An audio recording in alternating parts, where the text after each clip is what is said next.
करते थे। तो एक दिन पत्नी ने बहुत प्रेम से उनसे कहा कि हमारी एक बात मानोगे, आप हमारे गुरुजी से दीक्षा ले लीजिए, क्योंकि हम दीक्षित हैं और आप दीक्षा नहीं लिए तो हमारा आपका प्रेम अधूरा। उन्होंने कहा ठीक है, बुलाओ गुरुजी को। गुरुजी को बुलाया और दीक्षा लेने के लिए गंगा स्नान करने के लिए चले तो गांव के 2-4 लोग मिले। बोले आज ये धोती टांग के कहाँ जा रहे हो? बोले यार पत्नी कह रही दीक्षा ले लो, गुरुजी आ गए तो गंगा से। अरे और वो धोती लेके वापस आ गए, बोले नहीं लेना मुझे दीक्षा। कालांतर में दोनों का शरीर छूटा। तो पति आसक्त होने के कारण उसका मोक्ष नहीं हुआ और वो राजा की राजकुमारी के रूप में जन्मे। ये पूर्व में गीता जी के महत्व में महिमा आती थी, उसमें दृष्टांत आता था, उसका है। और वो पत्नी के प्यार के कारण जहां वो राजकुमारी जन्मी वही हथिनी से वो पुत्र के रूप में प्रकट हुआ, हाथी का शावक। अब जब वो नव युवक अवस्था में हाथी आया और श्रृंगार करके राज सवारी निकली और राजकुमारी सिंहासन पर आरूढ़, तो जे भी उसने देखा तो पूरी स्मृति जागृत हो गई कि ये तो मेरी पत्नी थी। अब ये राजकुमारी और मैं हाथी हूँ, कैसे मिलन हो सकता है? वो चुपचाप सहता रहा क्योंकि कुछ अपनी बात व्यक्त नहीं कर सकता, हाथी रूप में है। अब राजा ने अपनी राजकुमारी का स्वयंवर रचा। जे ही स्वयंवर की घोषणा हुई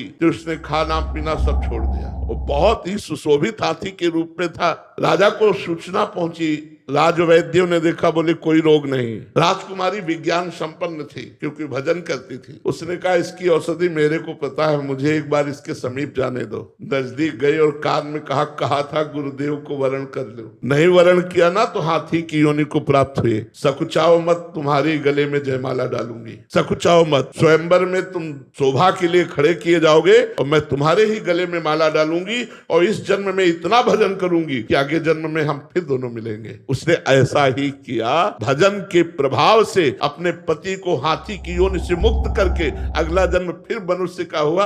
ये तप और भजन से, भगवान के वरदान से संभव है, ना कि अपने प्रारब्ध से।